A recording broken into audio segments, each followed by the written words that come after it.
Ladies and gentlemen, and welcome to RLAfterShock, the coverage hub for everything that is Rocket League esports in the European scene. I'm the Eternal J. I'm joined by Digital Bacon for episode 71 of the show, my man. It's been a week since we last, a week since we last spoke, because obviously everything's kind of winding down for the season. How you been, my man? Yeah, I've been quite good over the last week. Just been chilling out. Like, outside of RLCS action, of course, this weekend, it's been a little bit dull, but, you know, for us personally as commentators, but it's been nice to have a little bit of personal time. I finally finished off that Spider-Man game, started God of War. Yeah, I'm bored as heck, dude. We need something going on. We're in week 5 or 6 of quarantine. I've lost count at this point, honestly. I started going insane. I started playing Minesweeper, and I don't know if you've been on my Twitter recently. I got you into that, dude, didn't I? No, you did. You did. It was in the middle of the TCS, just started playing it, and now it's just like a regular, like, wake up, play Minesweeper, before I go to bed, play Minesweeper. I had a bit of a weird moment where actually I tapped the screen and my first little, my first little, like, space where it gives you all the breathing room became a fucking... What, sorry? You got insta-bombed? No. The first one that I tapped just gave me a little love heart. I'm just like, mate, my fucking love life is so screwed that even Minesweeper shouldn't cheer me up. What the fuck is this shit? It was ridiculous. I couldn't believe it. I was like, oh my God. It's Twitter worthy, so definitely go check that one out. But no, we are reaching the levels of boredom here. At the very least, I've got a lot of Counter-Strike coming up. I just confirmed some work with the ESL, so that's obviously going to be a really cool thing. I can't announce it just yet, but I will say that it is currently on the on the calendar. And obviously the home sweet home stuff that Grid have been hiring us for every like Tuesday through Friday has kept me busy. So I'm not in the worst position in the world, but I realized that for you, Bacon, you are like reaching the end of your fucking rope. Yeah. I mean, we do have a little bit of Rocket League work coming up, but I just want to, like, considering that this was meant to be the start of like LAN season right now, wasn't it? Like, I'm just there going, I want to get away. I like traveling. I like going about and doing new exciting stuff. Yeah, it's just boring as heck. But maybe, I don't know, we'll try and look into getting some new things off the ground. And I mean, we've just done that with the Aftershock website, Jay. So yeah, delve in there a little bit more. We will indeed. And of course, we'll be doing our best to make sure that your quarantine evenings are not quite as bad as ours is. Because on today's show, we're talking all about the troubles of RCD and Tox trapped in Ice, TSM releasing their roster with Remco, dropping hints that he's most likely to retire. I mean, that's kind of been going on forever, but we'll talk more in detail about that. Plus, we're recapping the promotion tournament at the back end of the show, all on the 71st episode of RLAfterShock. Let's start with the news. And of course, we have to start with, I think, the big thing this week. I mean, it kind of like dominated the news headlines for the entire week, I think, at this point, with the exception of the Esper thing. Like, you know, Tox and RCD have just been all over the place this week. It was weird. It really did not work out. And like any good story, it starts with a tweet, Bacon. Well, actually, I guess it kind of starts with a disqualification, but it kind of comes off the back of a tweet because Golden Dust announced that Tox is expelled from the Golden Dust Rising Stars. For those of you who haven't been keeping up with our coverage from last week, Golden Dust Rising Stars is the Spanish and Portuguese division of the Rising Stars League, which is sort of like co-run by Rocket Baguette, Golden Dust, Firewall, etc. And they run the Spanish division where RCD were competing in. And this is a communication of disqualification due to cheating and poor, attitudes on social networks. And I guess this kind of leads into the tweet part of things because Tox is tweeting about how he got a 2-season ban for accidentally changing teams. He also tweeted something to Luis, calling him, "You're a fucking R word." I'm not going to say that because of potential bans and such that we get on podcasts and on YouTube. As well as that, a video of what looks to be a weird sort of like way to break rotations from Tox's part of things, which basically he missed a touch on the ball, couldn't get the shot in, and then he and then what happened is he turned around and basically left and rejoined his team to get back to the orange side of the field. And I kind of wanted to start with this one because obviously the official communication from Golden Dust was that RCD were disqualified as a result of this of these combining circumstances, Bacon. But I have to say that the evidence that supports the cheating side of things, I think, is a little bit dry, just a little bit. So the point, like you said, was changing teams to reset himself back on his side of the pitch. Now, of course, I haven't seen any videos on this. And I'll send you the video real quick so you can watch it. We're literally getting live on broadcast. Like, do I think this is cheating? I'm just waiting for the video to actually load. What? You click the link. The Discord thing does not work. Discord just does not work. I've watched this one in great length. Actually, I've started an article on RLAfterShock.com where I was going to talk about whether or not this ban was a bit too over the top. That's not going to go down well now based off of what we're going to talk about in a minute. So I'm probably going to belay that article for another day, just because it's never going to fucking reflect great on me saying that I think that it might be unfair, because the whole community is currently against Tox at the moment. I'll let you just watch this video and let me know. Do you think that this is enough evidence to say that Tox was cheating in the match? So the act of changing sides that you respawn all the way back on your own end with a full, not a full tanker boost, but with 32 is something that, a lot of people said within tournaments. Psyonix needs a way to stop this, but it was like one of those minor things. It's quite obvious to catch out. Here, I'm right on the cusp of it. I can, because to be able to do this, you have to, press start, go down on, is it like 2, I think, spaces on the menu? Like that again. Like, it's, so you lagged out there. Can you just sort of repeat that bit real quick, Bacon? Sorry. To actually be able to do this, you've got to then press start, go down, like, I think it's 1 or 2 spots on the menu, click it, then re-click back on in. Like, for him to do this really fast, I would believe that this could be classed as cheating, yeah. Well, that's the thing, right? The thing about this is that it is one piece of evidence, and he only did this once in a situation where, let's take a look at the positioning from the opposition team. It doesn't really feel like he would have gained any major advantage from turning around and doing this, to be honest. There was no counter-attacking force. His teammates... He'd make his way downfield quicker, then rotating on out, get a side boost and that. You would get back into the action a lot faster. Well, not a lot faster, but like a second faster doing it this way. Well, even then, Tox's defensive to this, which seems to have gone completely remiss by the community, was the fact that he was trying to change settings when he when he did this, right? And that because of the way that it works in ranked and that you can't change your teams in ranked, that option is completely eliminated. So the spot where the settings would be is actually the spot where change team is in a private match. He communicated this on Twitter after the disciplinary action was handed down. I don't know why he didn't communicate this to the admins, or if the admin did any investigation. That's certainly details that have not been apparent to us as of late. But again, given the fact that the majority of the evidence against Tox's case seems to be his acting on social media and not the actual sort of cheating act itself, given the fact that there was a one-time thing, I'm willing to give him the benefit of the doubt on this, to be honest. Like, it seems like quite a fucking like a harsh sort of punishment to be made on something that I'm not even personally sure about, to be honest. Like his teammates already had pressure. I don't really know what Tox was trying to do. And if you watch the clip back one more time after he goes and joins his team once again, it looks like he halts for a second, because I think he's trying to change teams. It out, yeah. And so I completely agree on that. Like I said, it's a possibility, but as you said, that's not enough to, I would say, grounds to instantly ban. And really, this ban comes out from the other following points, Jay. Upon their, rulings, 5.3.1, any defamation act on social network towards action, arbitration team, opponents, organization, or collaboration may lead to severe disciplinary measures. And then, of course, participants who take action to make publications on their social networks that may harm the collaboration, organization, or companies may be subject to severe disciplinary measures. So this sort of falls back on the whole, this lad just, when he gets on Twitter, he is an angry little boy. And instantly, I would say, yeah, I can understand. Maybe the team as a whole, I wouldn't ban.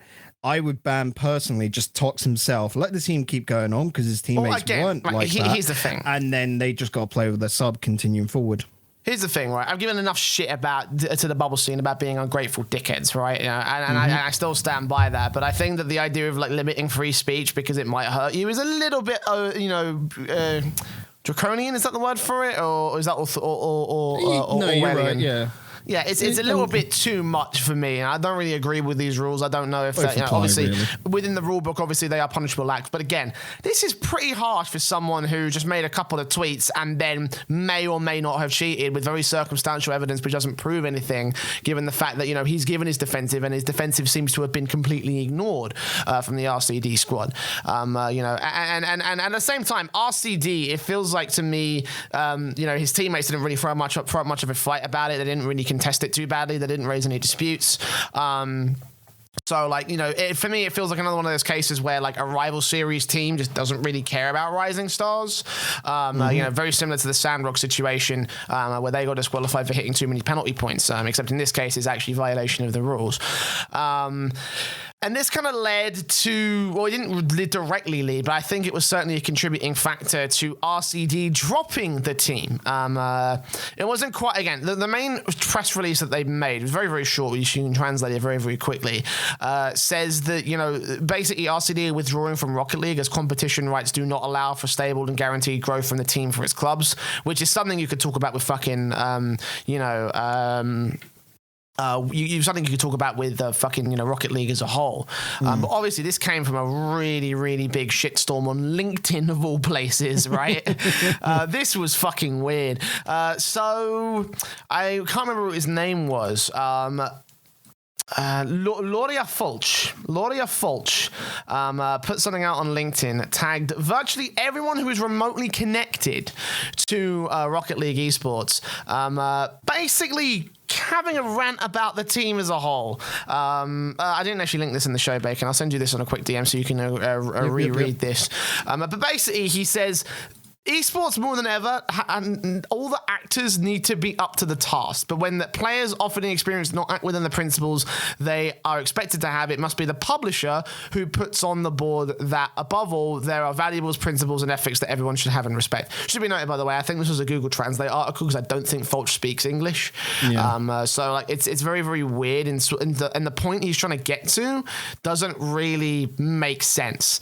It seems to me that he thinks that RCD Espanyol should be allowed to field a team for the promotion playoffs, which is not how it works. The sports belong to players, and I think that's rightfully so, to be honest.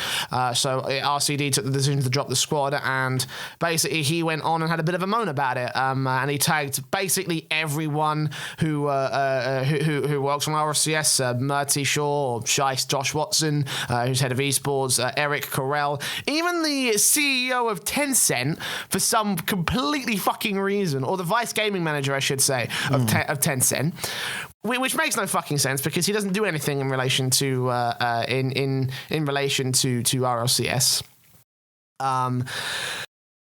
But yeah, he said, under no circumstances should gamers that have represented RCD Espanyol de Barcelona in RLRS play the promotion tournament for the RLCS tomorrow. Obviously, they did.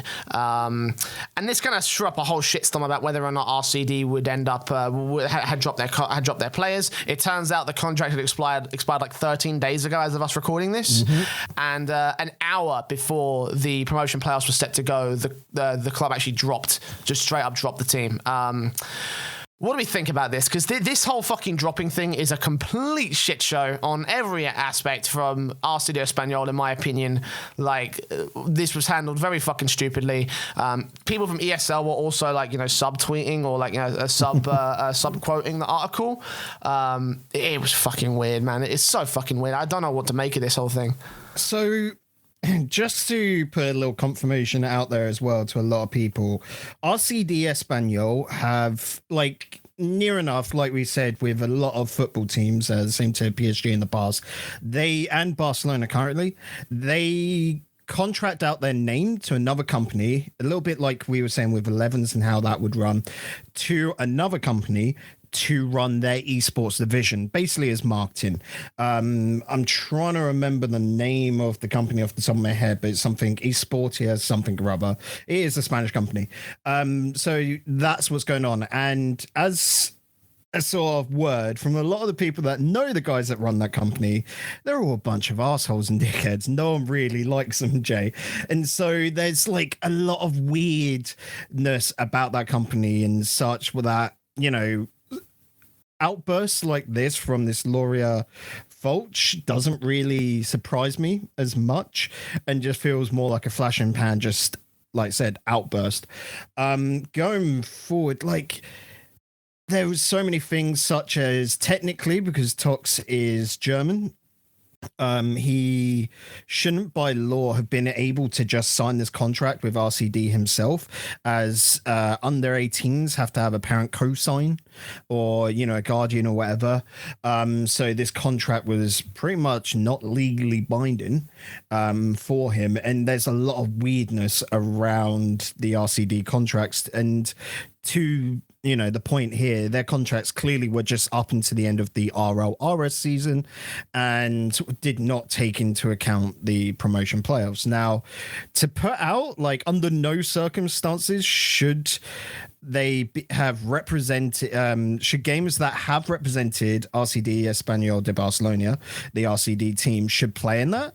Like, I have no idea. That for me is just such a random outburst, and the statement or idea behind it, because I can understand, you know, should no one that previously have represented them, you know, under the name, be playing under that name continued, because they're no longer part of that organization. That would be absolutely fine and completely understandable for someone to say that, because they're trying to distance themselves from the team whatsoever, you know, for whatever reason.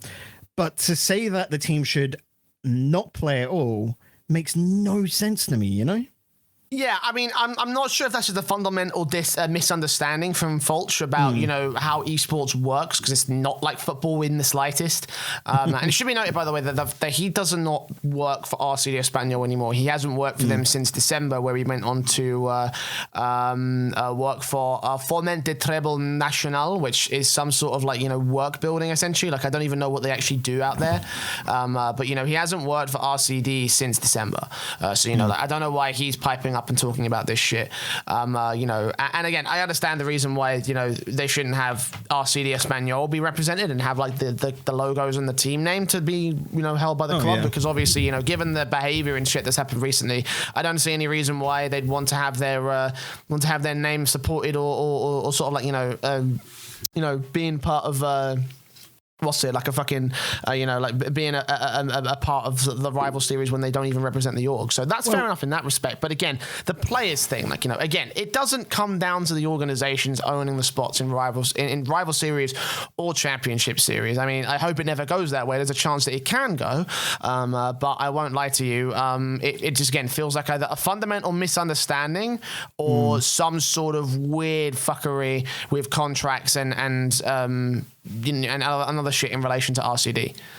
Yeah, and this is sort of like where it's such a murky, and naturally contracts are. You've got a lot of people now as well looking into this, for example, from the outside, and, you know, drawing the wrong assumptions, drawing the wrong conclusion, which has sort of made, again, the whole social media, looking at Twitter, conversations and such, just really, really all over the place, hasn't it?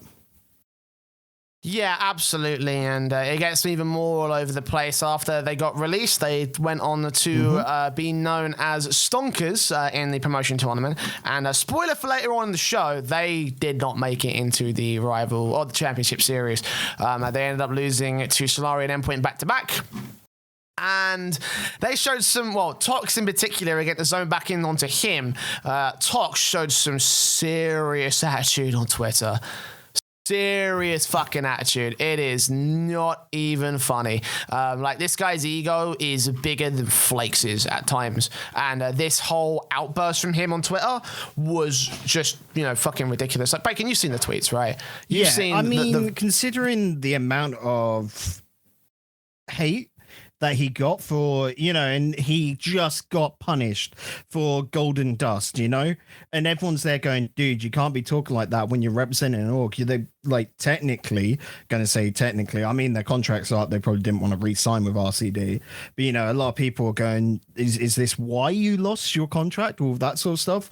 And then to come back immediately, you know, tweeting mid-series nonetheless about, you know, how it's the most undeserved loss ever, and that it's just like, I feel sorry for his teammates right now because they're probably looking at this going, dude, shut the fuck up. Like, no, you can't be like this. If you're like this and we're trying to, we make it through, because they were still in contention when he was doing this. Like, if we make it through to RLCS, we don't want, someone on our team that's calling other players, horrible slurs and mentally disabled and all of that sort of stuff. We want someone that's going to be, we want to represent someone's brand because that gets us money. What the fuck are you doing, yo? Like, just, people and people have gone out to rampantly defend Tox on this, and it's like, you do realize that if skill was the only thing in play, then Bluey would never have been released from PSG. Like shit like that. There's always an attitude thing to do with this, and I feel like that Tox's attitude certainly is not conducive to his team as a whole. Like there was that point where after he went out, he tweeted on Twitter saying, "Well, I hope I've proved that I am RLCS worthy," and it's like, broski, if you prove that you were RLCS level, then you would have won the match. Like straight up. Like it doesn't matter about everything else. Like this is not a single game. If you want to play a solo game, go play fucking StarCraft. Like that's all down to you and you alone. Don't come play Rocket League and shit because you've got to work as a team in this game. It is a team game, and if your only focus is you, yourself, and you, then you are gonna have a very bad time here. Not just because it will ego style your teammates out of not performing, and also probably throw you off to make you think that you're the main carry, and then you'll get rinsed by other players when they find reads on you. From a reputation perspective, you're going to absolutely wreck your career, right? Again, I bring up the Bluey example because let's think about how he did, right? And even though Bluey has made the arguments of saying, look, in recent years, I've worked on myself and I've tried my best not to be a complete wanker. Let's have a think about his previous teams. Obviously, infamously, PSG, where he was on Twitter slamming his teammates every single day at points. And he got kicked. Ferrer and Chaussette are never going to work with him ever again. Furthermore, into FC Barcelona, he got picked up and grinded back in with the Savage side, but in the end, egos clashed and Bluey was on the way out because he did not work that well with Devo, as reports have, been circulating from our end of things, And now where is he? He's playing Triple Trouble, and on a team that he should have made the championship series with, he absolutely did not, and now probably the best days of his career are behind him because he's wasted all that time being an ego style guy. And the same thing is going to happen to you, Tox. I'm not saying this as an insult or as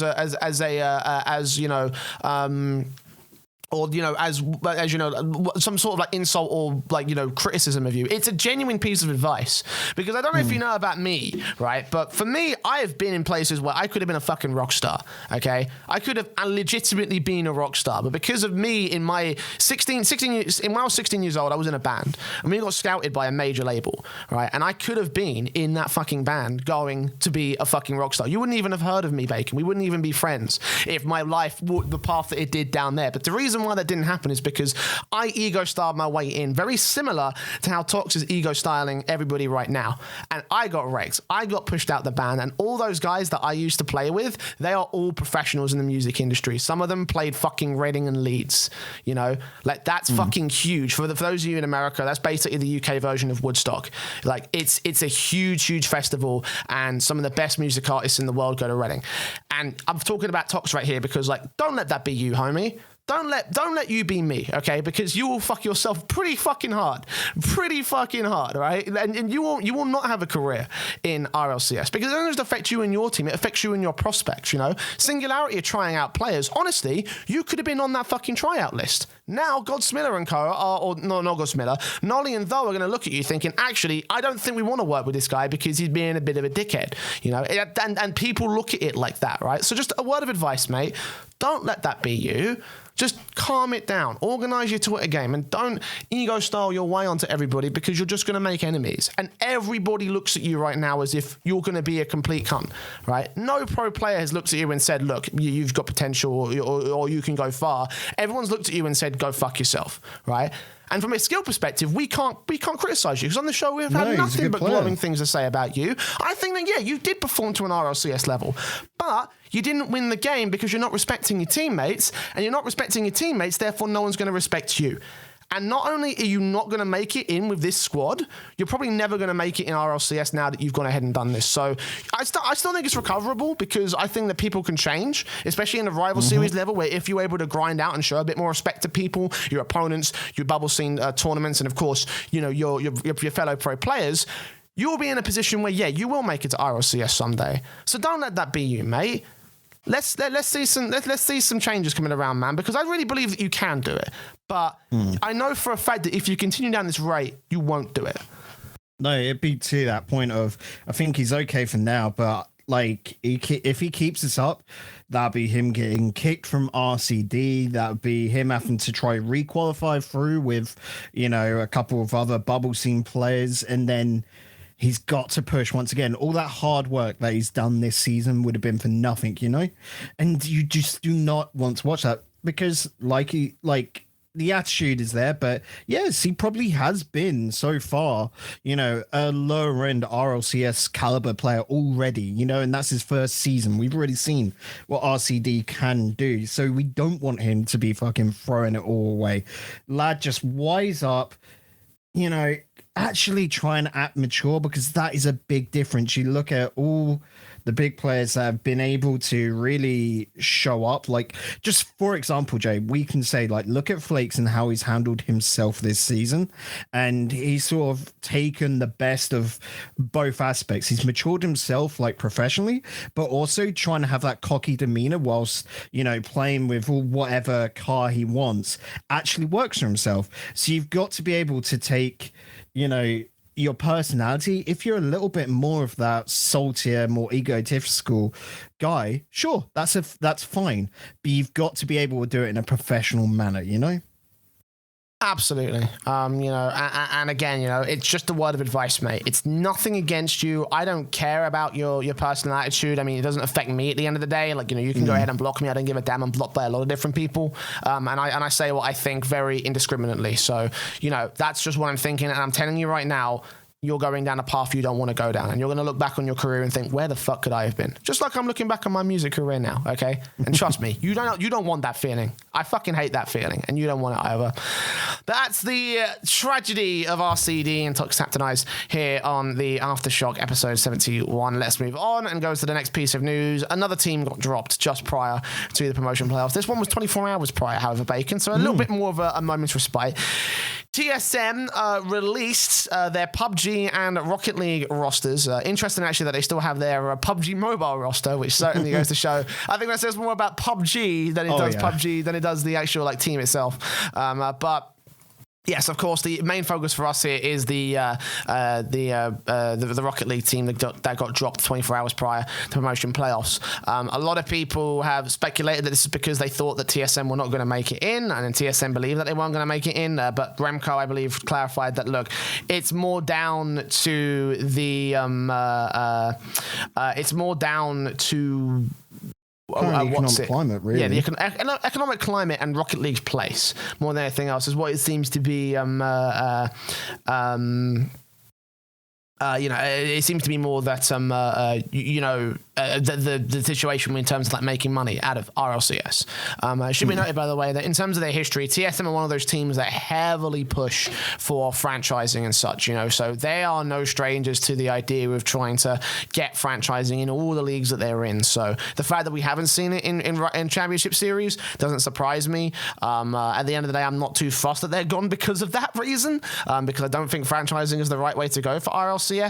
But it does highlight the situation that we've had with organizations up and down the shot. Obviously, they can't make a lot of money out of Championship Series, Yeah, and I mean, this is highlighted by Remco in his tweet. It's probably unlikely you'll see them returning to RL anytime soon without any changes to the league or the game itself, unless top 1-2 NA team without a buyout is an option for them.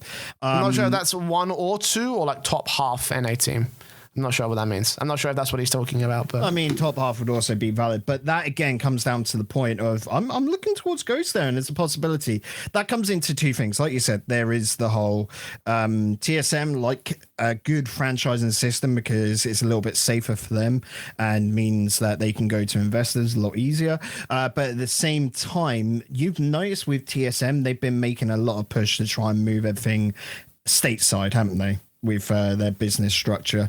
And so, yeah, understandable. And I mean, when you look at the team currently, there was no TSM picked up Weed Girls near enough when they were one of the top sort of three teams. We saw that resurgence, remember, back with Ignite as well, after they won E-League, and everyone was there like, this is an understandable pickup.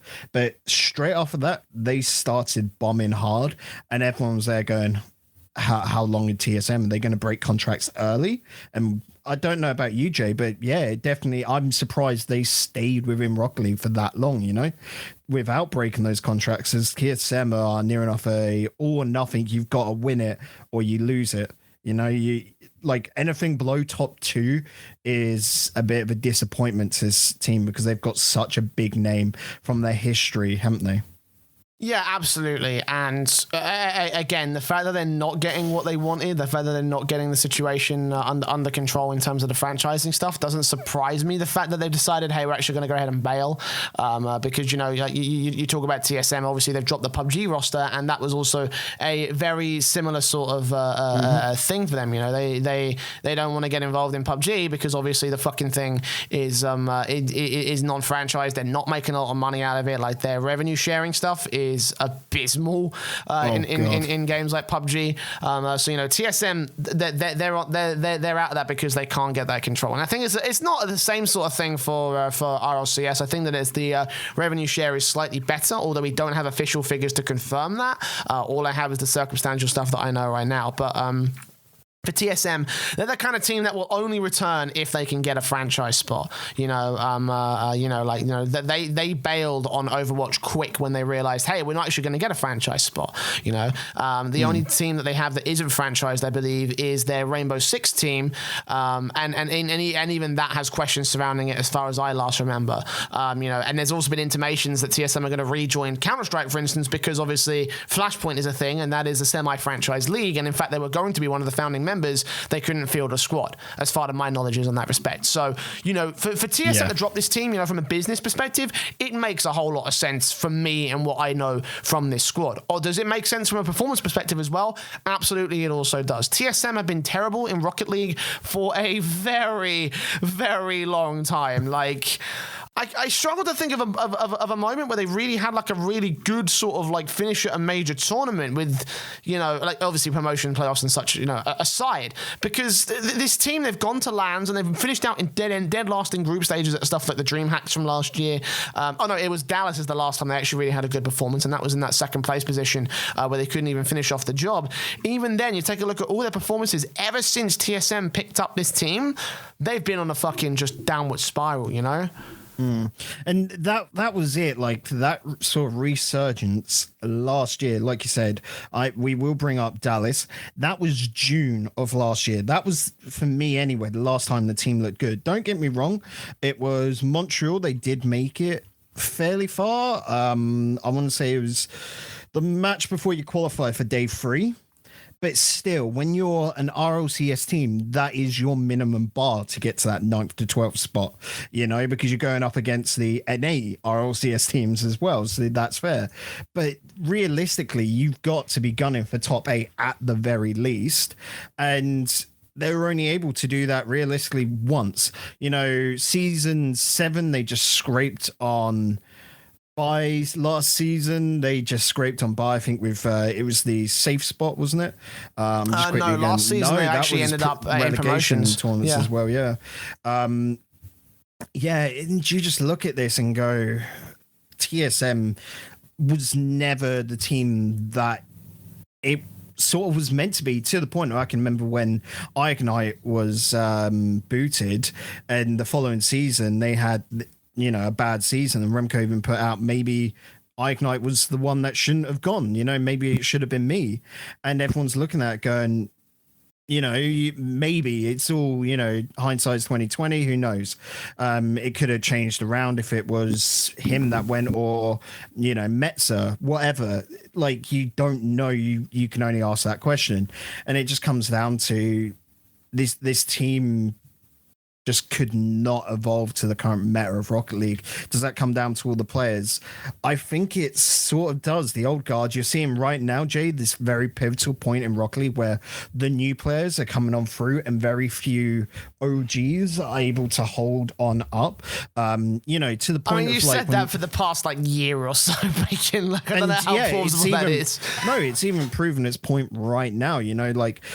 Out of all the OGs, you look at who's still kicking it and who's still able to sort of really play up to standard, and you question it because you look towards the current shift of, say, players. And I'm going to go to Violent Panda as an example of this with Dignitas, because I think they're currently the best team in the world. But notice how he is not able to keep up mechanically with the rest of his teammates, but instead he's worked on the mental because he knows his place and where he can evolve the game. And he's brought in two very strong mechanical players and tried to mold that team. And that's the smart change there. We haven't seen that with some of these other teams that have fallen off, have we? No, but it's sort of situations like this, obviously, with the TSM side where, all of them have kind of looked a little bit bad. And, obviously, all three are legends in their own respect, some more than others, but certainly all of them have been around for a pretty long time, So to look at these guys and to remember exactly, what they've been able to do, and it's and their history, it sort of feels like that's the case, that they are losing out to some of the more mechanically gifted players, but they're unable to change their play style to much more sort of strategical and mental sort of focus for TSM. And I think that's kind of what led to their downfall. We have a bit of a discussion coming up a little bit later on about that in respect to their promotion tournament. But I think that based on the fact that TSM have dropped them, based on the fact that obviously, again, spoilers for later in the show, they relegated, this team's probably over. There's a good chance that they will go their separate ways. I know on Discord I said it would be 50-50 because I think that Metzer and Morgan still have an opportunity to present their skills in the rival series. But considering their performance in the promotion tournament, I feel like they don't believe that themselves. Yeah, when you look at them again, spoilers for later, I don't think Metz and Magnus will split up, purely because right now, when you look at the two, you've got to weigh up what they can bring to a team over someone else, in the rival series or whatever. So I think the safest bet is to keep that spot, have another season. I hope they pick up a new youngster, a very mechanically skilled player that can really bounce off them and see where they go from there, and sort of have that season where, again, it's in the rival series, so a little bit easier for them, skill wise, but of course not dead easy. It's still rival series, but they need a season to regain confidence, and that's going to be the biggest thing for those two. We'll talk more in detail about TSM, their old roster, and how they did in the promotion tournaments in a little bit of time. But the final story we have to bring to you is an update on the Team Esper story. The official ruling came down. Frenzy and Delusion are banned for the next year in all LPL and Psyonix operated tournaments. Steve did not intentionally compromise competitive integrity, according to the rulings, and I think that's a pretty fair assessment to make on these guys.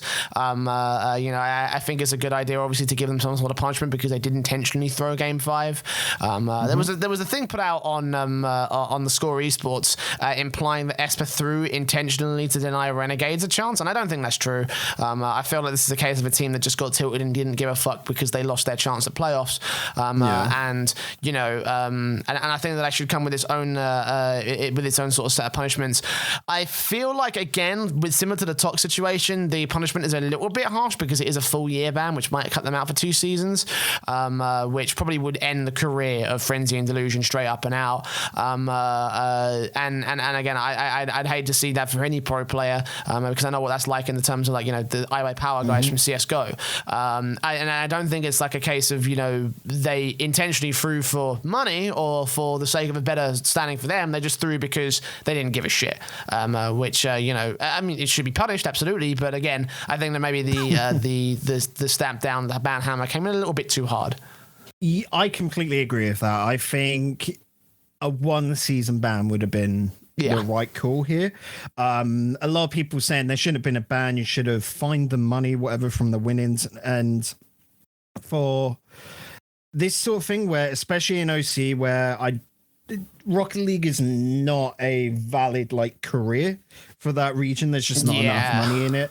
The money fines isn't fines for me, Jay, anyway, only work when you're taken away from someone's actual livelihood, when this is the money you need to live.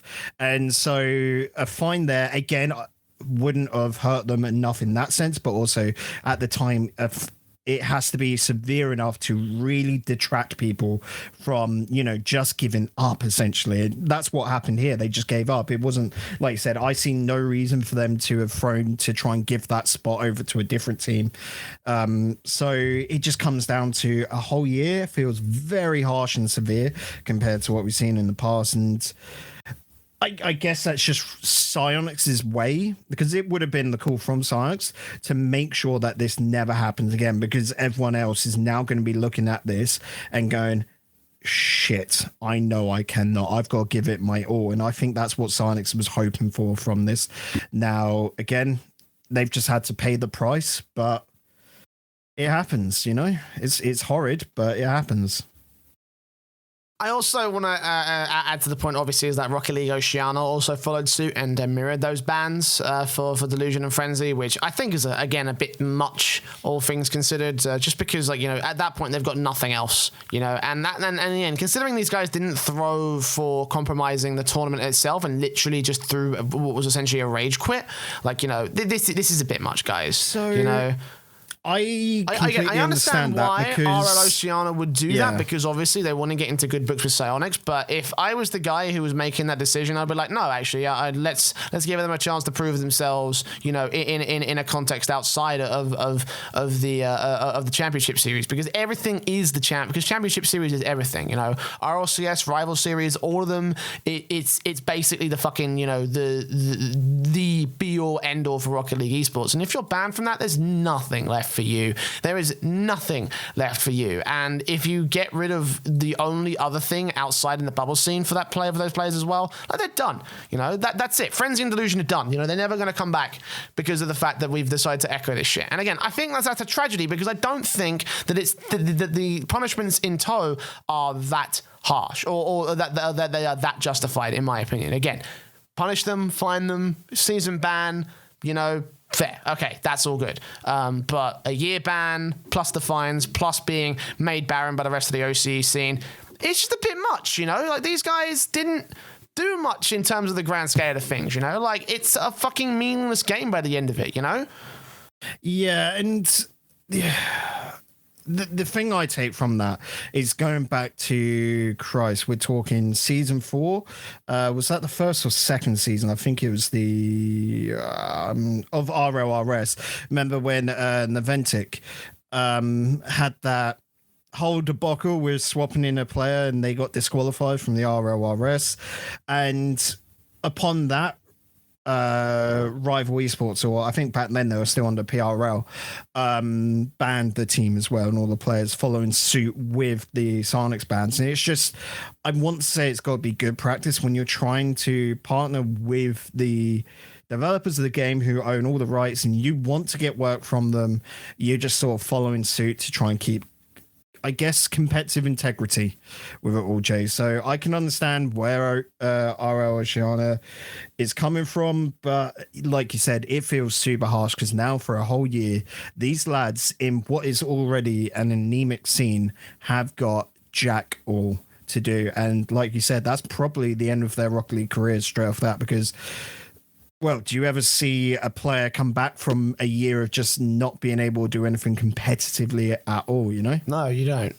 I think the only lad we got was it Atomik? I'm trying to remember now, because there was one of those lads from the Ventic team that came back, if I remember. It was the one that got subbed in. I think, I'm trying to remember now.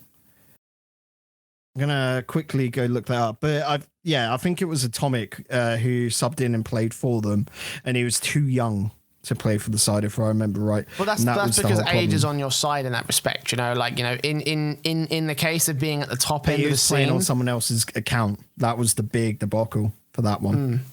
But yeah, still on that point, he was young enough for that to be okay. He spent a year out and then came back, but it just comes down to this, in a scene where there is Jackal, because he was still playing on, if I remember, in some of the other, Boost Legacy sort of tournaments and that, whereas in Oceania, there is Jackal anyway. It is near enough RLCS or nothing. There's a couple of the gauntlets and all of that going on, but geez, it is so bad that that's probably the end of his career, because you can't keep up to the level with just ranked, can you? No, you can't. I mean, at the end of the day, ranked is good practice for a pro player, but it's not good. Up. Yeah, it's a warm-up. At the end of the day, scrims are going to be more valuable to you in terms of practice, and certainly they are nothing near what an actual sort of match will be. Again, I feel like these guys are just basically done and out of it. I don't even think any of the guys from the North American scene who got banned for the account swapping thing are even back anymore, unless memory serves me incorrectly. And even then, just to go back to the point about PRL, that was one organization back when there were about 3 or 4 different orgs sort of doing stuff in North America and EU combined. So, it's not I don't think it's a correct assessment, because there is only one RL Oceania, and there is only one entity that is like RL Oceania. There's nothing else like it. So, the difference in terms of comparison is so staunch for these guys. And again, I think it's a bit of an overreaction to the actual crimes themselves. Like the bloody code, you know that? When, that period for those of you who don't know what the bloody code is, it's a period in English history where the king basically decided, well, fuck everybody, and just made every crime punishable by death. So you stole a loaf of bread, to the stocks with you, you're fucked. Straight up and out. And I think that's what we're seeing here. It's a very bloody code sort of mentality to Team Esper, and certainly to Frenzy and Delusion. Like I said, they're being made an example of. That's what it really is. And I hate that, because I've already seen that in CSGO. Search I Buy Power, and you will know exactly what that's about. Anyways, that's the update on the Esper ruling. It is confirmed. So long, Friends in Delusion. I don't think many people will miss you, but that's more a community thing rather than a me thing. So there you go.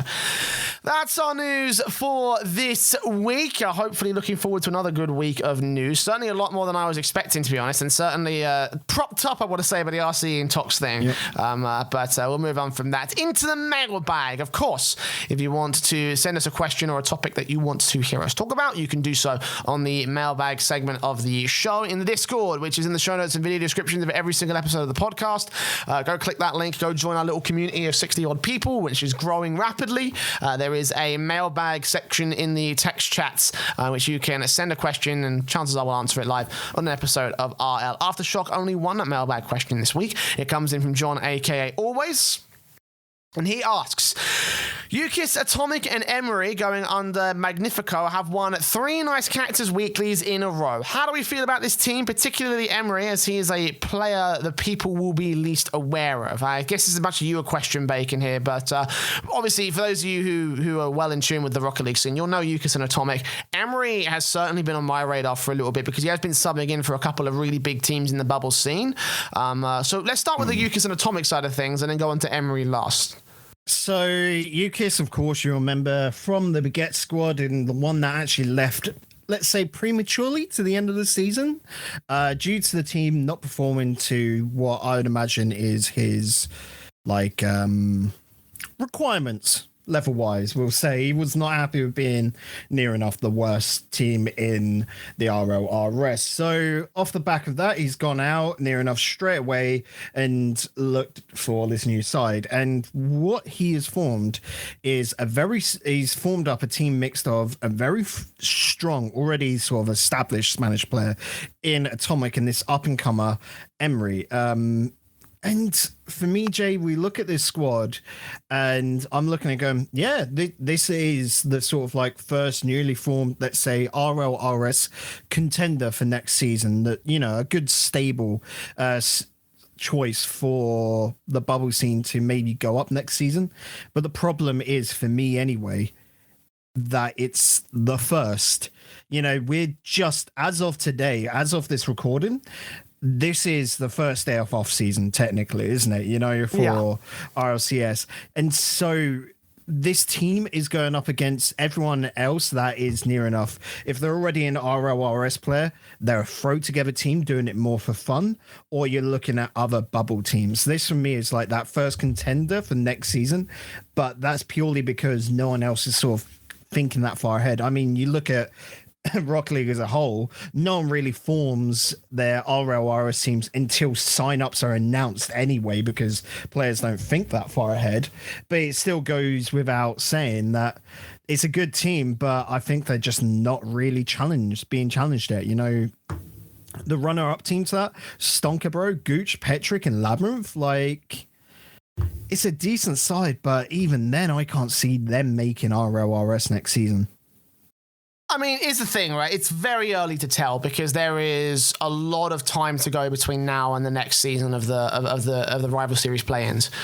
Even then, anything can happen on the day of the rival series play-ins. So, oftentimes we take a look at our sort of predictions and where we go with who we think is going to make it in. And sometimes we get it right. A lot of the time we get it wrong. Just because of the fact it's so unpredictable in that respect. I've seen a lot of the potential. And this is where I want to sort of bleed into Emre because he's a really good fucking player. He's like. Again, you can slot him into most teams, and he's got that versatility around him where he'll pick them up. But again, the comparison points are only so limited because you've got great results at the bubble scene level. We haven't got any major results to compare against rival series and championship series level teams. And certainly I think those will come along as the off-season gets kicked off and the Nice Cactus Cups will start to become a bit more prominent because of the fact they'll be the only competition that we have for anyone who's not being part of the spring series. We'll get to see where it goes from there, but I wouldn't be surprised if we weighed this team lower than a lot of the teams coming from the top down. Definitely, and it just comes down to, like you said, Emery's the one that for us is the exciting newcomer. Yukiss is a little bit... You're not going to shout him out purely because he's already established, So he's not the one you're looking at. Atomik is going to be another, it's interesting to see a Spanish player especially step on out from that scene and look elsewhere towards the rest of Europe, because generally speaking, a lot of Spanish players stick to their own crowd, don't they? You see Spanish players playing with each other, but not really stepping so far out to play with other nations and that. So that's an interesting one there. But like I said, Emery, who is just sort of come out of the blue and really burst onto the scene. It's going to be interesting to see how this kid grows. But for me, Magnifico, like I said, I'm not entirely convinced yet, but Nice Cactuses are quite, they're pretty much the top of the bubble and top of the weekly scene. So it's an interesting one to see. 3 weeks on a trot is impressive. No doubt about it.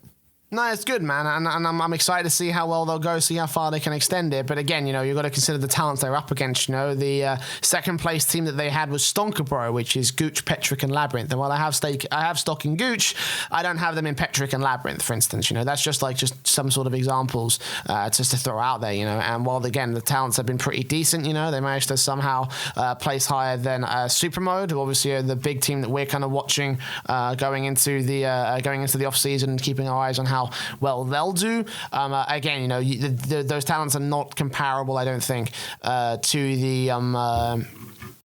the guys who will come in from the rival series when the off-season really kicks up. But that's just my opinion on it. It's way too early to tell. And while I do see the potential in this team, I'm going to hold out my judgment until a later point in the off-season. I think that's sort of the best way to approach this, Bacon. Oh yeah, definitely. And if we look back to, I want to say 2 weeks ago, back when they were still under the name Team for Tryout, before they actually came up with it, name, it's all the same sort of story. And we were talking about this a little bit earlier, Jay, and it feels to me anyway that over the next few weeks, when we actually see those RLRS teams hit back into the weekly scene, aren't they? And maybe even some of the stronger sides that are trying to get prepared for the spring series, this will be when we finally find out the true skill and level of Magnifico, because that's when the real tough teams are going to be trying to hit up the Nice Cactuses again, and it's going to be exciting to see that grow. Indeed, it will be. So keep your eye on Magnifico going forward, and certainly keep your eye on the rest of the Nice Cactus weeklies. The next one is this coming Wednesday, if I recall correctly, or am I being a dumbass? So Wednesday the 15th at twitch.tv/rocketbigget_en. So if you want to watch the English casting, I'm pretty sure Boyo and Juicy are having a great time with those. I need to jump back in some of the Nice Cactus action after the big rage of the Home Sweet Home stuff goes by. But I won't lie, they're paying me more for the Counter-Strike work, so fuck Rocket Baguette. Way more, yeah.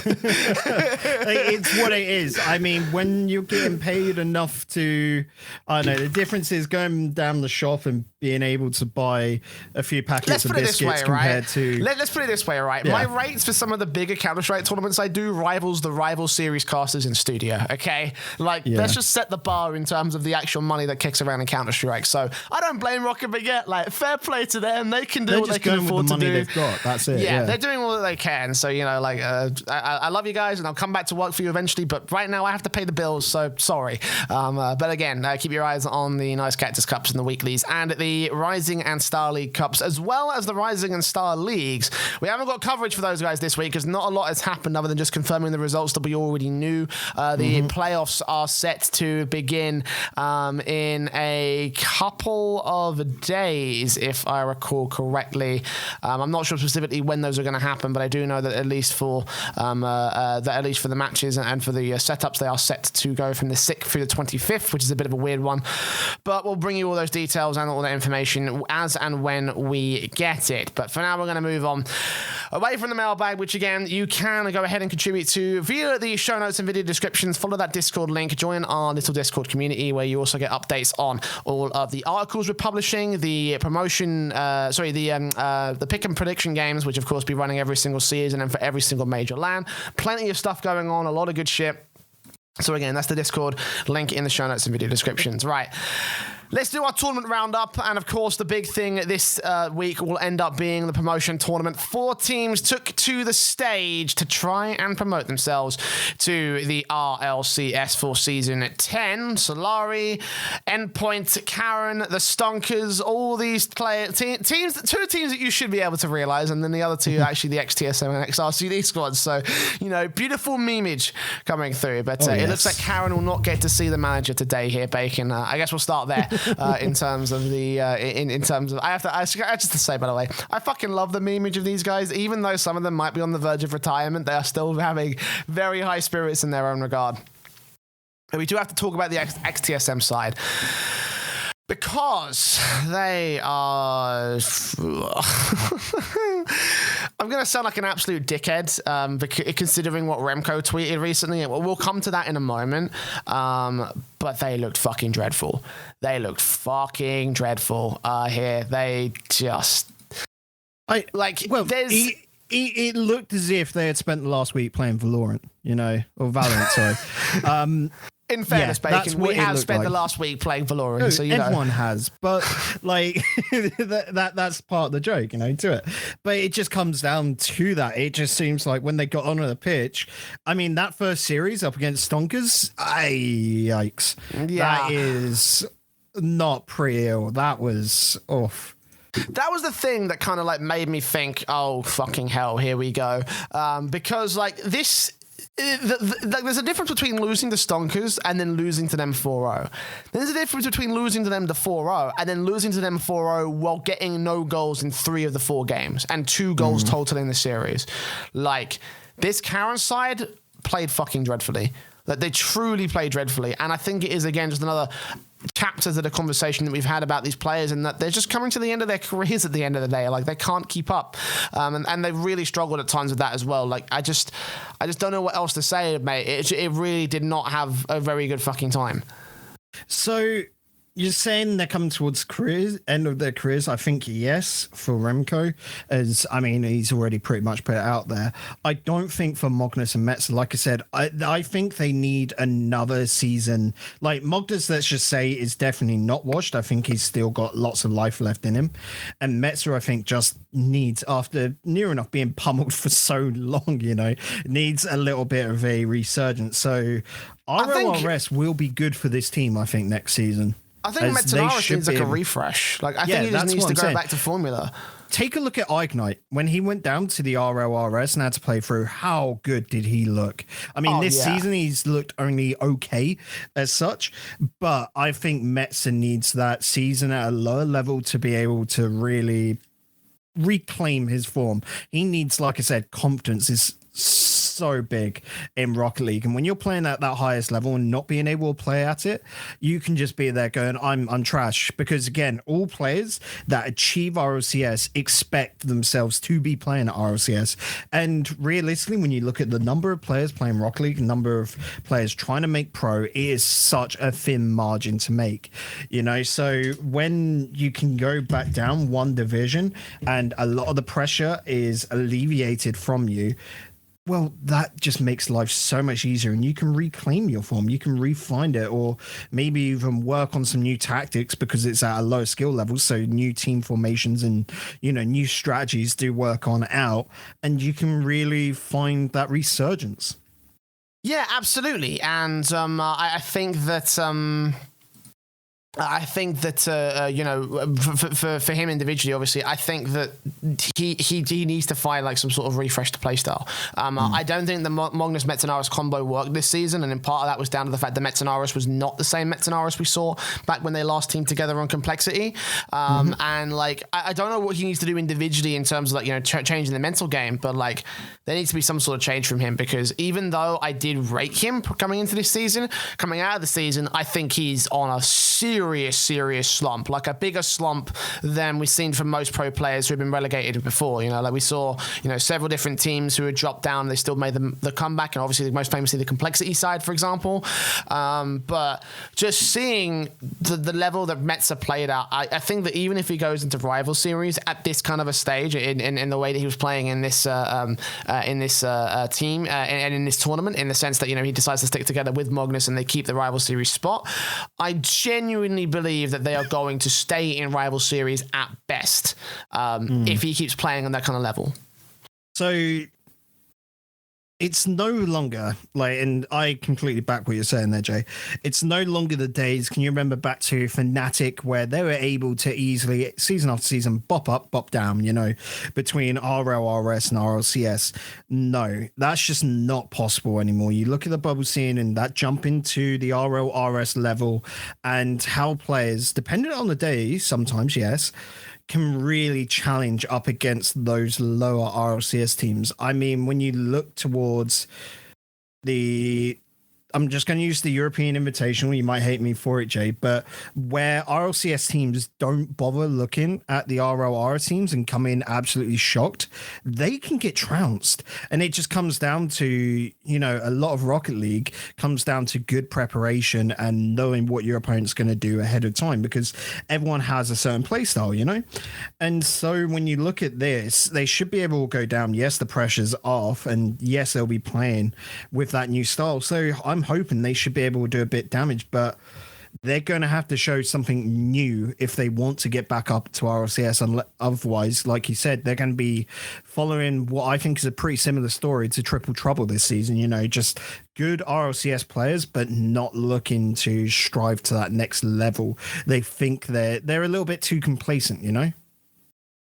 Yeah, no, I think that they are getting complacent, and I think again, it's a very similar sort of situation to what we talk about, like, you know, championship series teams not caring about certain tournaments, and certainly like not expecting to be, you know, they get, like you say, they get complacent. You know, we talked about the Champions Curse previously. We're going to win. That mentality does happen. Yeah, well, that didn't happen here, and Karen went out in last place. The final thing to mention about this team, obviously, is Remco. After this series ended, and after the series against Endpoint ended and Karen were officially eliminated back to rival series, Remco obviously had that tweet where he said thanks for the memories, which heavily implies, based off of the fact that he's removed all mentions of Rocket League from his bio, he's not had a whole lot of a great mental state. You know, obviously there was that tweet after Esper threw last week where he was like, hey Esper boys, if you need some tips about throwing for next time, I've been throwing for 3 years without trying, you know? So like, in terms of his own like mental state and how he thinks of himself in the in his life and in the context of everything going on with Rocket League. Like, you know, we obviously talked about him and his mental health issues in the past, where he's like actively tweeted about hating being alive and such. So like, obviously everything plus this thanks for the memories thing indicates to me that he's retiring. It's not been confirmed yet. We don't know for certain until, you know, I think in about 3 months it'll be blindingly obvious bacon. But for him, I think this is the end of his career as a top level pro, you know? Yeah, so by what Jay means there, everyone at home, is more, we fully expect Remco to probably make a run next RLRS, but just with a couple of mates and just see what happens, you know, like, because face it, Rocket League players get that itch, and it's more competitive nature of the players. Like, that's what you get into it, first of all, because you've got to be very competitive to make that push, you know, and get to the very top level. You've got to remember, this lad's a world champion.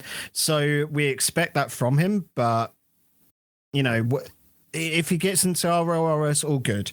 He'll probably stick at that, and I don't expect him to near enough dedicate his full life to Rocket League anymore. And from what people said by his, you know, play history, he's not been doing that currently. He is, you know, by all means done with Rocket League. And that's probably by, like you said, from the way he talks and, you know, from what he's tweeted out, the best for him. He needs to sort of like move on for his own health, you know, because competition is tough and it really takes its toll on a lot of people. Not to mention from like, you know, a scene and construction and business aspect, like there's no reason to stick around in rival series, even though personally I disagree, because I think that obviously, you know, like it's the step up and it's the opportunity to regain your career and like, you know, coach a team to be like a great thing. And like Greasy Meister tried this with We Them Girls last season.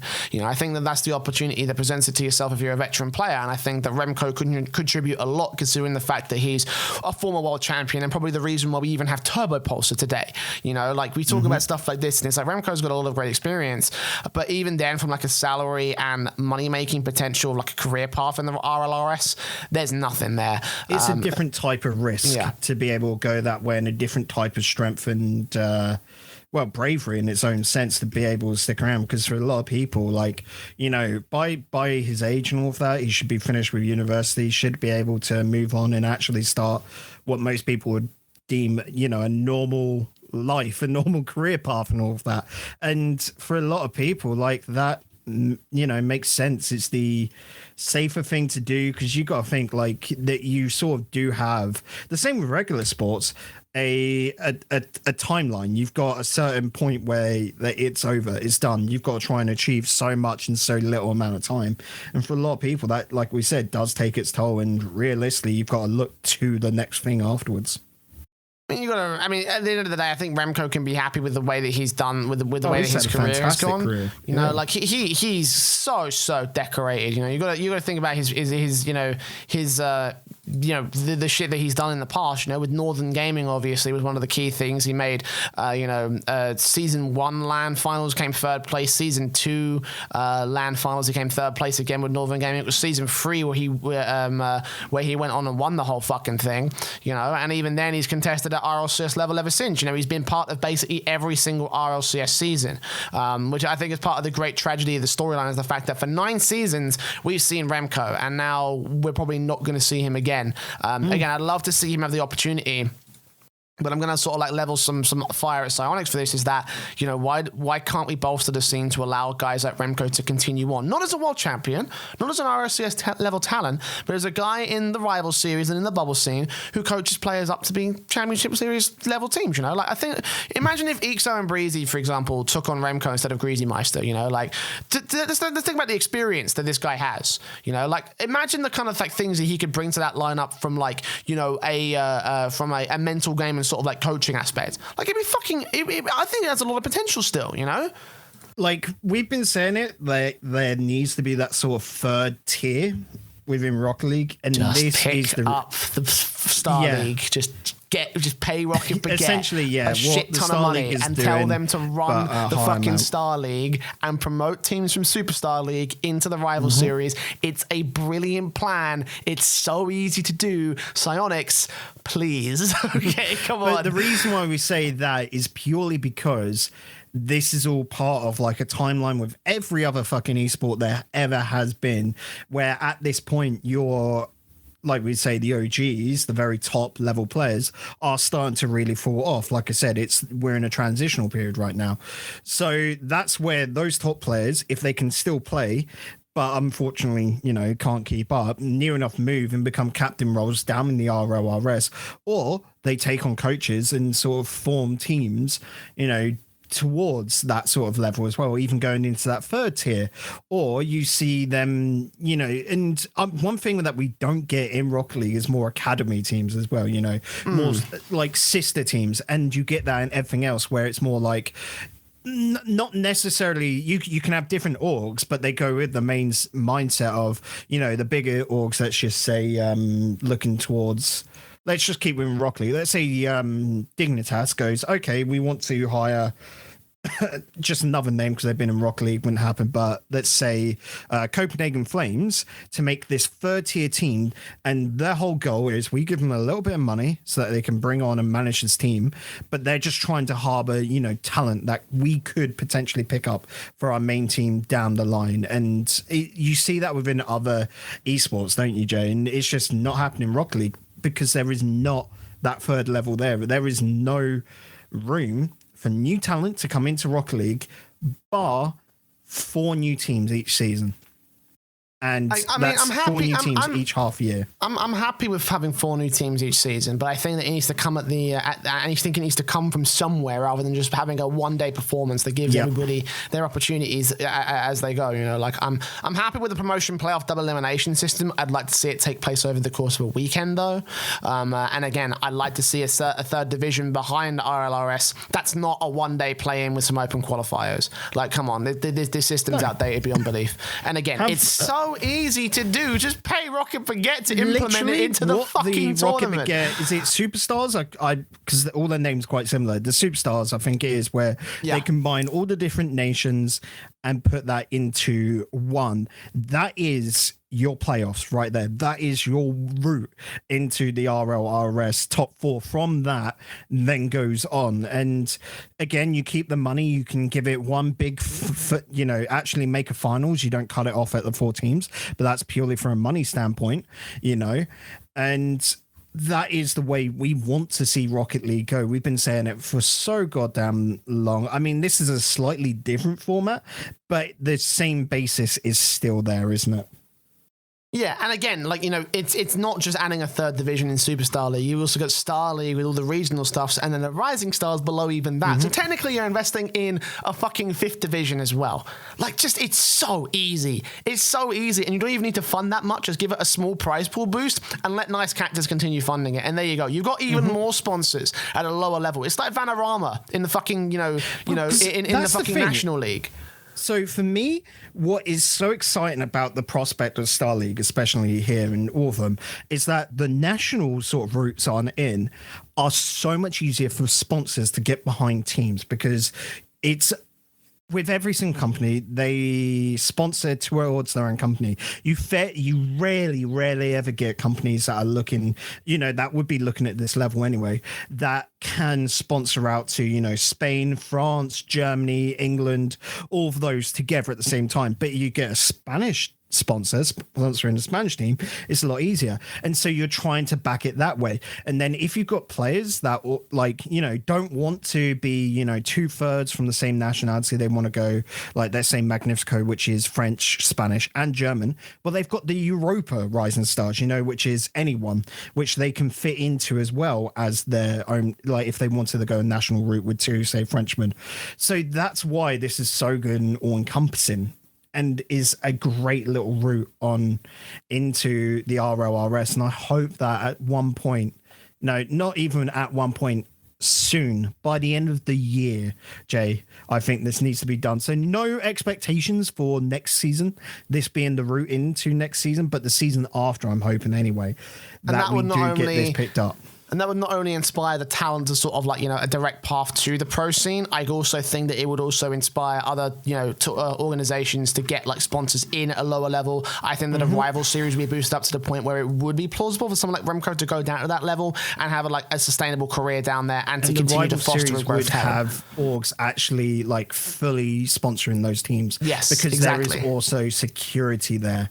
A certain level of it, yeah. There would be like a certain level of like a safety net so you can drop down to the lower division in Superstar League and become, and have a decent basis to work with. And some smaller organizations would lap that shit up, Like you take a look at some of the teams competing in some of the tournaments and you think about, hey, actually these are some organizations that are supporting these guys. Like Epsilon is still supporting a team in Rocket Baguette Star League. So it's like, you're looking at those guys and it's like, hey, if they continue to find a path to give players up and sell them on to rival series teams, like that's a perfectly viable business model. Same thing for Civet Geneva, for instance, Same thing for, any of the other... Yeah, Notorious Legion, for instance, who I think have been wanting to come back for a long time. And then he's just got so many great options in terms of like a financial basis. And again, Vertex, I think who someone just like dropped Remco...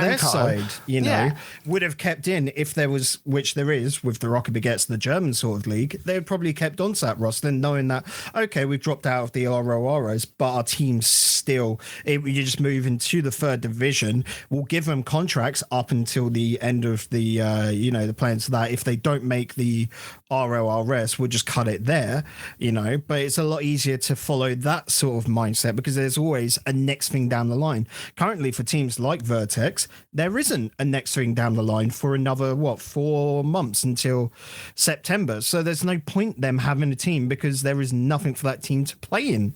And imagine how cool it would be if a smaller German or Dutch organization decided to pick up Remco and say, look, you build a team for us that can compete, and then they make a run through Star League and get to the fucking, the rival series again. Yep. Like, that would be such a great story, and it would be a great thing for, Remco to continue his legacy past the point of being a world championship level player. Like, again, it all makes sense to me, but that's all just a tangent at this point. It sucks that we can't see that, but at the same time, I think we want to see it. I think a lot of people have been asking for it for a while. And again, the infrastructure is there, Psyonix. All you have to do is slide 10 grand over to the fine folks of Rocket Baguette Firewall and Golden Dust. Yeah. And then it's easy as well, can we say, for Psyonix to then go to, let's just say Rival Esports, because they've been, doing the online B stream stuff, and just say, okay, and you guys manage the NA side of things, And heck, even try and get them to coordinate with Rocket Baguette and keep we're not saying Rocket Baguette gives it on over, but just saying keep just them work in tandem with Rocket Baguette so that they can have the same sort of shit going on for both regions. Now, I would love to see this, of course, go over to South America and OCE, but we know the current basis and, that's a complete different, can of worms to open up another day. But like you said, it is so simple and it can be done in both the major regions. Indeed. And that was a big fucking tangent. That was, but I loved it. Let's get back to the promotion tournament. Obviously, we've talked about Karen, we've talked about the Ex-TSM side. The team that went out second to last and will be going to next season's, rival series, of course, is the Stonkers, the ex-RCD squad. We've talked in depth about them in the news section. I want to talk about their performance in this tournament, though, because it definitely felt like after they took on Solary, they sort of hit a brick wall and then crumbled from there. Towards the end of that series, it felt like Solary had a good read on what Stonkers were doing and adjusted against them all the time, leading to that 2-0 victory, and Stonkers didn't even get a single goal in that one. Then they came up against Endpoint, lost 3 on the trot and couldn't come back from that, and it was not a pretty sight at certain points for the Stonkers side. Let's talk about this confidence and performance and this mentality game, I think, because I think that's the one thing that held them back in this tournament. So, yeah, when we look at it, Stonkers had an easy start. Karen was only able to get 2 goals in the very first game, and that was it, goal-wise, against Stonkers. And Stonkers weren't so impressive in that first game as it was. Coming up against Solary, this was, for me anyway, Jay, the best series of the entire promotion playoffs. And it was a nice watch. It was really cool.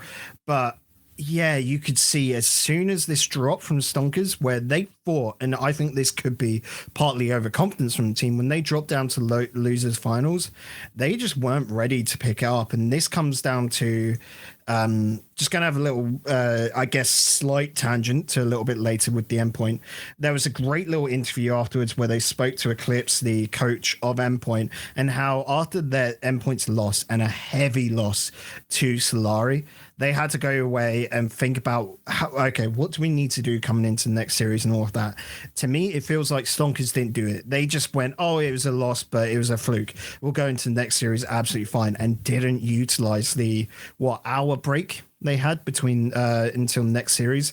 And so realistically, Stonkers only have themselves to blame for that series, because you look towards Endpoint, you have a lot of history, a lot of VODs to prepare yourself for there. And realistically, Stonkers should have.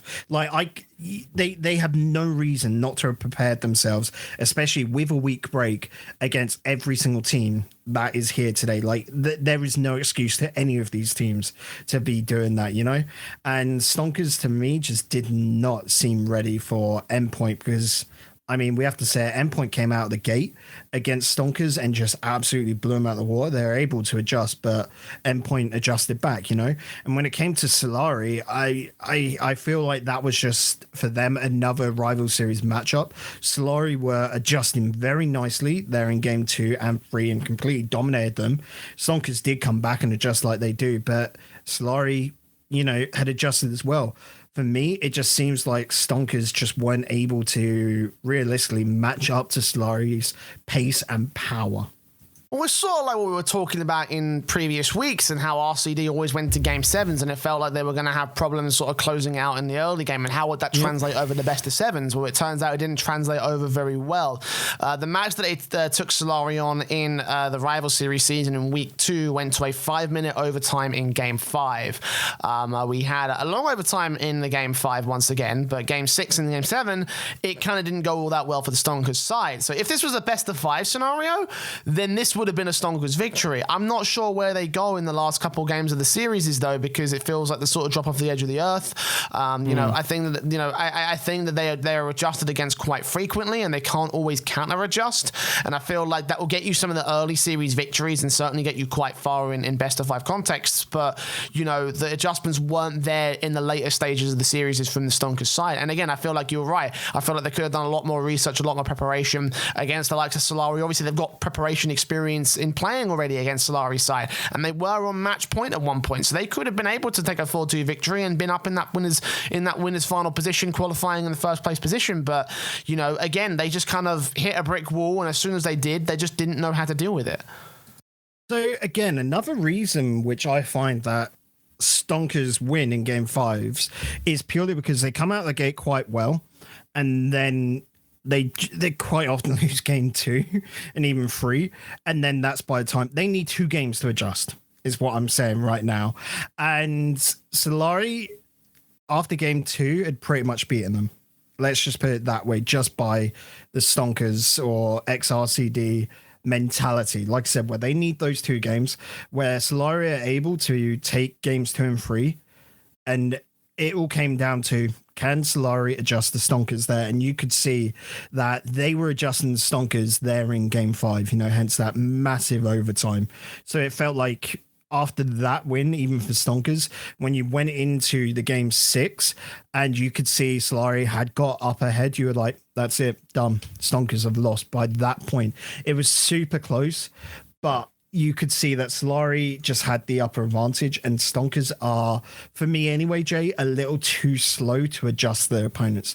They're a great team, but they do just need to pick up that, team synergy in their adjustments there, because they seem to not be able to be that quick, and that is the only thing for me anyway that holds them back currently.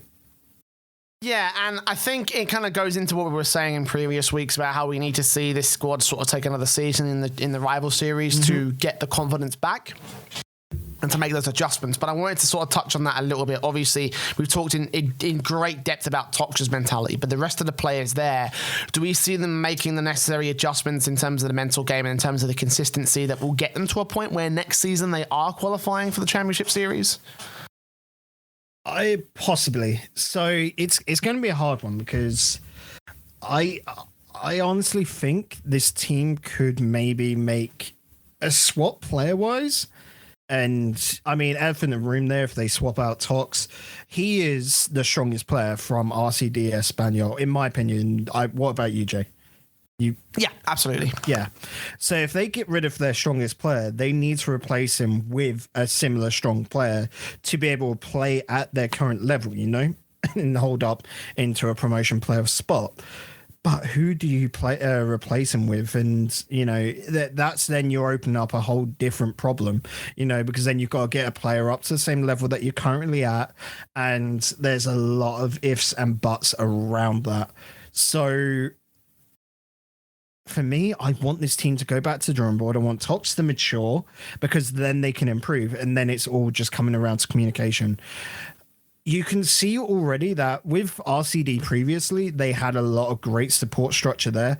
I want them to try and continue a support structure and, using their coach, Aliobi, to maybe work upon that sheer point of, just what do we do with our adjustments and trying to read opponents quicker. Like, you can do so much purely upon near enough trying to speed run VOD reviews of games to say, okay, what are we doing wrong here? Or, even you go into the mindset, take the coach, for example, there to near enough say, right, in this game, you're pretending, let's look at the, let's go with Solary Endpoint because they won't involve that. They're pretending to be Endpoint. They need to pick out what they need to adjust quickly, and they need to work on that so that when it gets over the pitch, they can point out what they need to change up quickly and put that into place as a team. And that's going to be an interesting one, but it comes down to a coach overseeing that and sort of putting together structured, training for this team that isn't just hopping onto a pitch and playing Rocket League, not scrimming. We're talking about mental, get out the whiteboard, get out the VOD reviews and go through those, Yeah, absolutely. A lot of review needs to be done for this team. You talk about whether Tox will be removed from the roster. I don't think he will. I think better keeping him, yes. Yeah, I mean, so far we've seen public support from his teammates. I hope that they make the adjustments necessary to sort of fix up the attitude problems. But I think that I don't even think there's anywhere that Tox can really go other than potentially out of play. I think that they'll keep him on board because there is nothing else that they can really do. There is no stronger player to pick up, and right now there's no better move for the Stonkers side. And Tox certainly isn't getting picked up by a Championship Series squad anytime soon, unless Singularity seem to have a death wish and a hard-on for masochism. But either way, I digress. That is the Stonkers in this tournament. A bit of a shame, unfortunately, but I kind of think we all expected the season and the playoffs to go as well as they did for them. Endpoint are the team that they lost to in the lower bracket, though, and they made it back in to start things off, but holy shit, there was a point in the tournament where I was like, there's no fucking way Endpoint are done. The particular series against Solary where we saw the classic Endpoint issues crop up again in the semifinals, and Solary 4-0'd them with some games not even getting goals for the Endpoint side, and I looked at that, I was like, holy shit, this is over. Endpoint are out. You just look towards that first game, Solary, Endpoint, and Endpoint just cannot handle super fast, really aggressive Rocket League. Went into the TSM game, and I'm going to say didn't have the best showing against TSM at all, did they? It was 4-2, yes, but TSM had, were able to fight quite closely, I would say. So Endpoint going into this game, you're like, oh, Stonkers, they're just going to play super fast, super aggressive because they've just seen the Endpoint games and they should just be able to battle them black and blue. Let's go 4-2 to Stonkers, because Endpoint can try and hold super tight into 2 games. But boy, oh boy, Stonkers were just not ready for this game at all, were they? Endpoint came out of the gates, they had watched it, and they had come up with a plan. Like I said, they had used that past hour effectively. Stonkers, you cannot say the same for at all, can you? No, absolutely not. And I think Endpoint made some serious adjustments as a result. I think that they had a really good fucking showing as a result of this. You know, they had a bit of a tough little affair, obviously, coming up against Karen immediately after their series, but they used, as you say, all the time to make the adjustments. I think they were watching the Stonkers game significantly well, and they made those adjustments as a whole.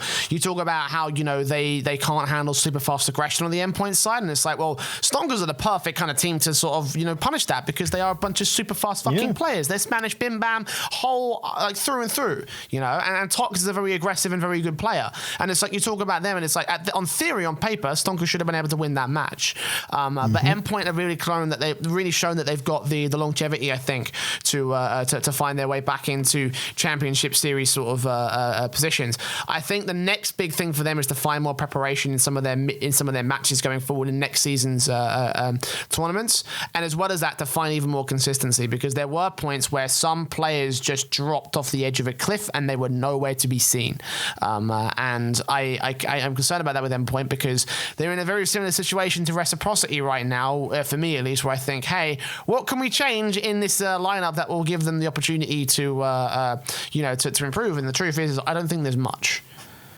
Yeah, for me, when it comes down to Endpoint, they're a team that realistically you can't change much on them. Like, you don't want to go messing with the fundamentals, because this team has to be playing at such a high communicative level. They have to be so much in sync, all on the same wavelength for them to work. And when they work, they're good. But as soon as that drops off, they're dreadful. I mean, that's shown straight in the Solary match. So Endpoint, you've got to go away and just find some sort of cues to, I'm going to say, you call them quick recovers is what I'm going to call them right now. And that is essentially to, if things aren't going your way, you go to a certain, let's say, plan C example, and that's just for you to get into a sort of rotation which is safer. You can get your heads together and then push out from there, you know. And Endpoint don't have that currently. They just look a little bit headless chickens, you know. They go to more of a solo stand and think about themselves personally as players and what they can do instead of what the team can do altogether. And that's the big change that Endpoint need to make, and learn how to play when things aren't going your way, when things that are unexpected happen. And when you're a team that are currently down 2-0 in a series, they've got to somehow find a way to turn that around. And it comes down to the mental aspect of the game and coming up with good strategies, because again, this is a team that when their strategies are going correct, because they do rely very heavily upon strategies, they're fantastic, aren't they? Really, they're a good team.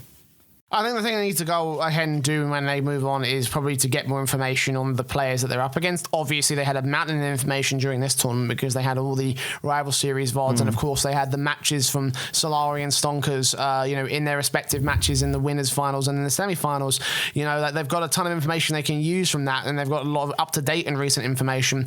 The new thing for Endpoint, obviously, is that you need to sort of add that preparation in some of the rivals in the championship series matches going on in the next season. So, like, I could see an opportunity presenting to them. I could see a way that Endpoint would be able to hold their own, but I feel like that with the way that they performed in this one, and again with the very worrying moment in those semi-finals, I think that they're going to have a bit of a tough time, and they might end up in the singularity position for the next season. That's my very early bold call on that front for the Endpoint side. I hope that's not the case, because I really like the guys and I really appreciate the talent that these guys have.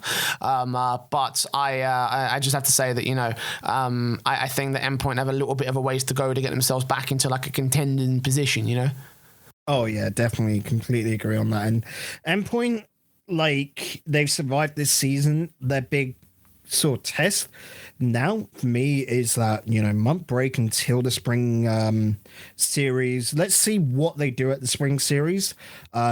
Realistically, I don't expect them to make it on through. I don't think they're going to be a top 4 team going into that. But I want to see the adjustments. And if they do make it, then, oh boy, is this a team that are correcting themselves and going in towards the correct direction, because that's what we want from these lads to see that they're not the most mechanically gifted players. Like, they're good players, don't get me wrong, but that they're filling that void of ability with game plans and strategy, I love every single moment of that, you know? And so I'm hoping that Endpoint, they improve things and really start adapting this sort of new style of Rocket League. That's awesome to see. Moving on from Endpoint, they were the team that came from that lower bracket. The team that went in the upper bracket, though, we thought it would be Endpoint, but actually it was Solary. And I have to say, Bacon, we severely misjudged this team in what they could have done, because we thought it would be a case that they'd lose to Endpoint pretty easy, and then they beat Stonkers pretty easy, as well as, you know, as well as beating, obviously, the Ex-TSM side. But holy shit, this was some of the best play I think I've seen from a rival series team in a very long time. Yeah. We said that they were the best in show coming into this promotion tournament. They absolutely were. They proved that beyond a shadow of a doubt. Even though there were several points, I think, in the Stonkers match where it was like, okay, they might actually lose this one. Like some of the clutch saves and some of the clutch play that they had to do to really dig deep and find a way to break the Stonkers, like it was beyond it was beyond fucking belief. And honestly, if there was one match I had to highlight for the whole for the whole tournament, it's absolutely Solary versus Stonkers. Like that one was a fucking stonker, in my opinion. You know? Yeah. So I can remember I called, you know, yesterday before everything happening.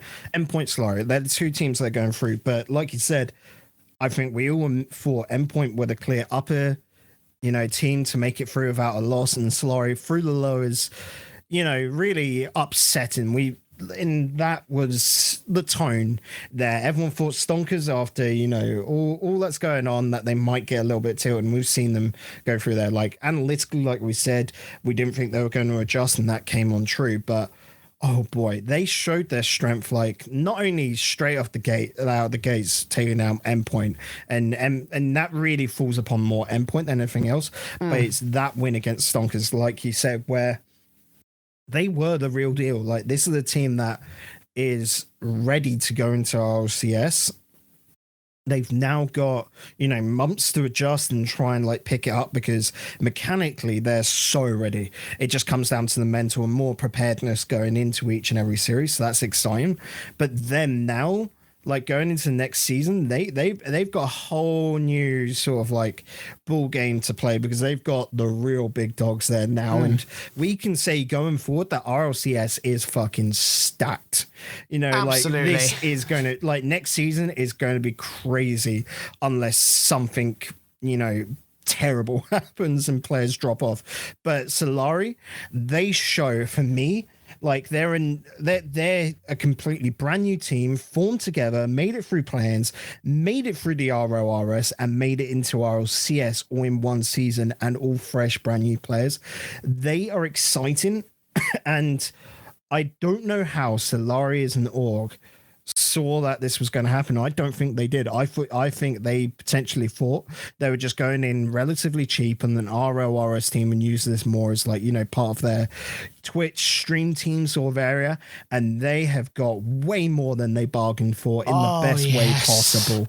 So, mate, if there's a big organization, mate, if there's a big organization sniffing around for a team, Solary better get their buyout sorted, because there is a fucking money making day to be made from this team, right? That's just the short and thick of it here for Solary.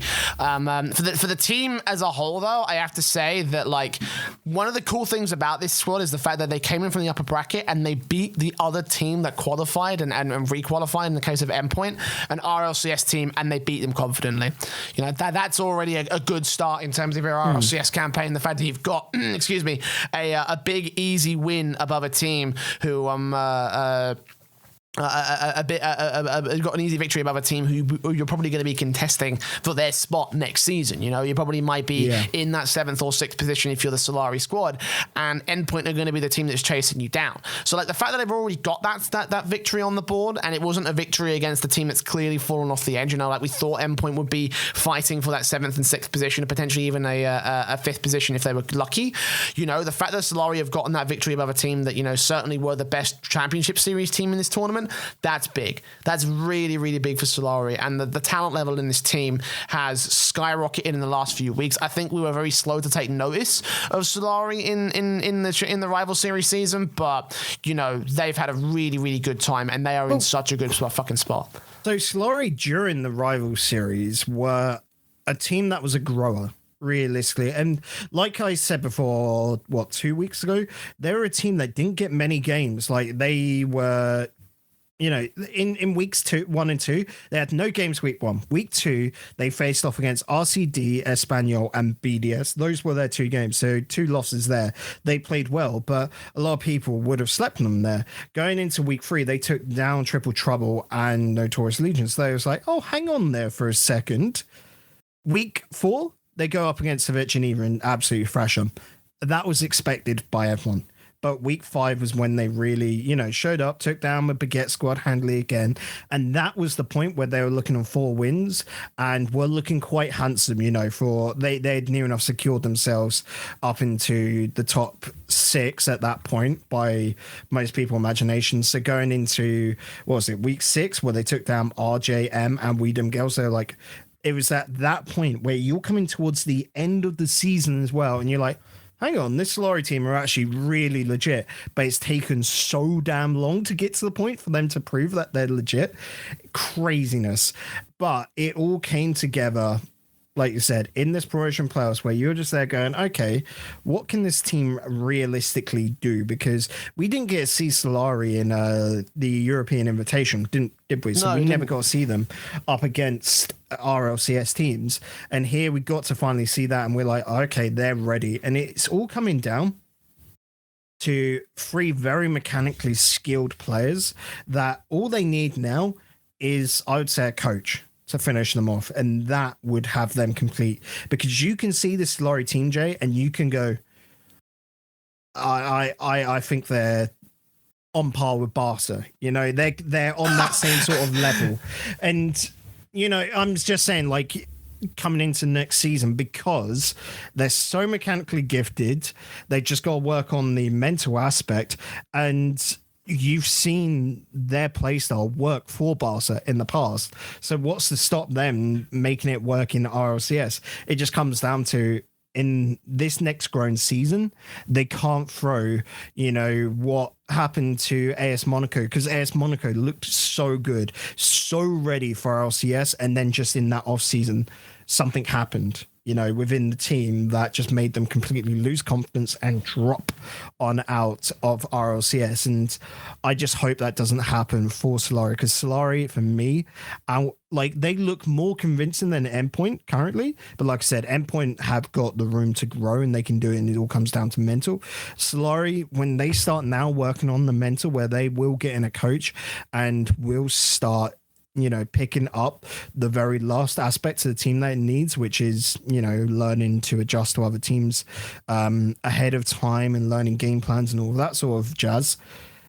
I hope that doesn't damage them where they might overthink stuff, Yeah, I mean, obviously we could sort of move on and have a quick chat about, their potential in the championship series next season, because as you say, it's stacked beyond fucking belief. So even for Solary to find a place in this team is going to be a bit of a tough little affair. But what do you think their future is going into next season? So going into next season is a super intriguing point, because I reckon we're due another, like, as always within Rocket League, we get silly off seasons with a lot of roster swaps. We already sort of spoke a little bit about that when we, finished off the regionals. Barcelona, I hope they stick together, because this team should, but that's more like a revolving door, as we've seen, players going in and out. Dig should probably stick together. Mouse Sports, you would hope, would stick together with RG now. At least, they'll stick with him for the spring series. Reciprocity is a big question right there. What happens for them? Vitality should stick together. Singularity, question marks all there. We've said there in the past, like, they could potentially be looking to replace Gods Miller, but I think that'd be a bad move for them. If anything does happen, it's because some other team comes through and buys out Nolly's, contract to pick him up. That's the most plausible thing, I think, right there. But then you've got BDS there, who have shown that they're incredible. Veloce, who are the most consistent team there is around. And then Endpoint, like we said, coming into next season, I don't think you're going to see, like... I see no reason right now for a lot of these teams to change up, but I've said that about previous seasons. So that reciprocity change up that we think is coming through with Farah going out, I think will have a trickle effect to a lot of the league. And it's going to be interesting to see how we go into next season, because right now, the only thing I can probably say is that I think Endpoint currently are one of the weakest looking teams. Singularity need to pick themselves up because they're in trouble for next season. BDS hopefully can keep up to that level, because this has been a stellar season from them, and we hope that they don't fall into past seasons, you know. Solary, if they can't pick up the mental aspect of the game, I don't think that pure mechanics will be able to hold them up. So it's going to be an interesting one, because going into next season, we've got so much fucking time up until September to make adjustments. And all these teams are capable right now to be making runs at Worlds. Like, I'm going to say right now, I think Dig and Vitality are secure top twos going into next season. Who knows? I could be wrong. There is a good few months away.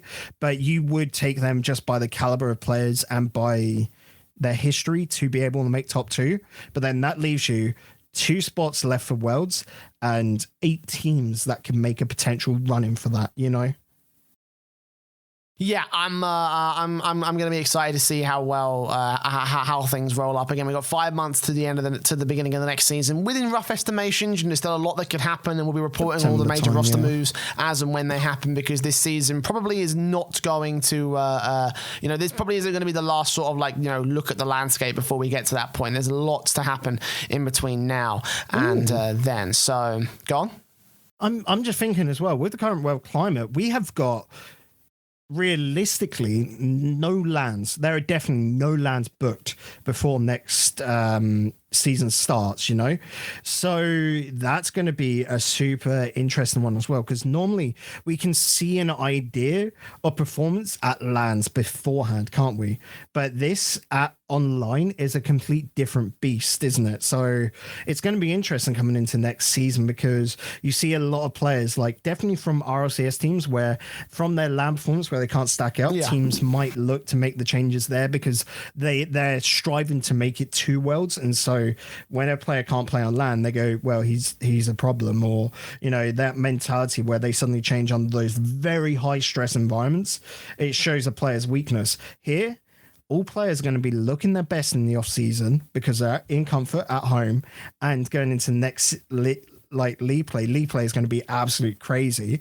But this off season is all players looking at the pinnacle of their performance, looking the best they possibly can, and we're going to get some absolute super teams in RLCS. I wouldn't be surprised if once again we get to a stage of, you know, we call that the bottom of EU RLCS is looking like mid-table NA RLCS, just because of how stacked EU is at the moment, you know? Absolutely. I'm very excited about what's going to go forward, even just from the potential we could see out of these teams. You know, there's a lot of opportunities that could present themselves up. So you definitely want to be keeping your eyes on all the action that's going on. And again, we'll be bringing you all the reports, all the details of everything that we can confirm here on RLAfterShock, everything that we know, everything that the teams know, everything that we can discuss and break down here on the podcast and on the website as well, Bacon. And I think that basically wraps up everything for the promotion playoffs. Again, to recap, Solary and Endpoint are in RLCS Season 10. Stonkers and Karen are out into the rival series for Season 10. And that basically wraps up the show at this stage, Bacon. Unless you've got anything else you want to add and anything else you want to talk about. I don't think there's anything else. No, that pretty much does it. We're in for, because like we said, today, as of recording this, Monday, the 13th of April, is the very first day of the off-season, and such. Let all fucking hell break loose, because we have got 3 weeks now until the spring series kicks off, if I am correct. Actually, yeah, you realize that as a result of that, we're going to be so strapped for content. Oh, no, I think you're going to, and because you got to think, now we're going to start seeing some teams like all form up. You're going to have RLRS teams that are going to be trying to fight off the RLCS teams, because, you know, EU depth, we've got so many fucking good teams and players, to the point of, like, you know, when I say I think we should realistically change league play to, like, you could easily turn EU league play to a 12-team tournament, no problem. 16 would be, you'd be able to see easily like easily weaker teams form up, but hey, that's what league plays are. And I'm just going to say Spring Series is going to be a super interesting one coming up, and I'm going to be looking for all these little wildcard teams that could be making it through, you know? Indeed, we'll be keeping our eyes on everything that's going on in the Rocket League space, and we'll do our best to try and pad for content. So certainly you want to get involved in all the podcast Mailbox, action if please. Mailbag, please, we beg you. I also have to start dipping into that notepad that we have with all the topics we want to bring for features, so we have to start digging into those.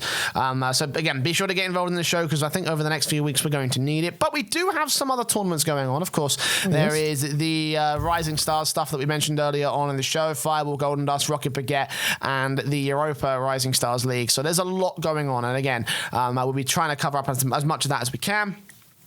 Bring you all those results and again all the reports as regular. If you want to keep up to date with everything that is Rocket League esports, especially in Europe, then you can go to RLAfterShock.com, where we'll be bringing you all of the news and reports, features and opinions that we have on the Rocket League esports space. We had some great articles lined up, some of which may or may not get posted depending on how the political climate works, so I'm certainly going to keep reserved, but that's a story for a little bit later on in the rest of the week. But again, RLAfterShock.com. Bacon, you've got an interesting piece coming up which we teased for the last week. How's that going right now? That's going quite good. We literally, I think just right now, I've got to just get permission for photos, and then I can literally post it up, can't I? Yep. So whenever he's ready for that, it will go live. It certainly is an interesting little take on the Rocket League scene.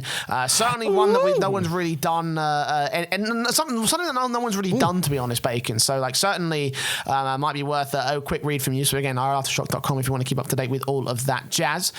We've also got the Twitter and Twitch at RLAftershock on Twitter, twitch.tv/RLAftershock. So you can keep up to date with the goings on the podcast. Everything that we post on the site also gets posted to Twitter. The Twitch links should be hopefully hosting some live shows relatively soon. Do you know what? It's been surprisingly difficult to get a live show going, despite the fact that everyone's available during quarantine. So like it's fucking weird. But certainly. Just keep your eyes on, and we'll hopefully have some live content relatively soon on the podcast Twitch. But as usual, the podcast is available on YouTube, as well as on Spotify, iTunes, Google Podcasts, TuneIn, and most other audio distribution platforms. You can go to anchor.fm/RLAftershock to find your favorite platform and request your favorite way to listen. And on that note, we're basically done here, Bacon. Are there any final words from your fine self? Well, I mean, currently going to be interested. Like, problem is there is a tournament going on right now. The game is assembly stuff over in France, and Nice Cactus actually picking up that Magnifico side, so that's quite interesting. Okay, that's concerning. That's very interesting going on there, and hopefully that team can keep growing. But realistically, Jay, after all the drama coming out this week, like I just want to start up a new, initiative, an awareness initiative, where you might have seen this in other ways of life, and the big one is don't text and drive. Now, I'd like to start a new initiative of don't tweet and play. Like your own career safety, the safety of others that it may affect around you. Just please, guys, be safe in your rocket cars. Don't tweet and drive. Okay. I'm just gonna add on to that and just say don't tweet. just don't tweet. Just get off Twitter, get off Facebook, get off any social media. Go, just get out. Just don't tweet. And on that note, we are going to get off your screens, out of your ears, and off to dinner. In my case, actually, I can smell it cooking. So I'm gonna go ahead and have a nice early one here at 3:00 in the afternoon. And we'll be back probably next week on Monday night as usual. Hopefully, we can get the live shows going. We'll keep you posted on all that jazz as the next week rolls around. But till that point, though, stay safe and brace yourself for the aftershock.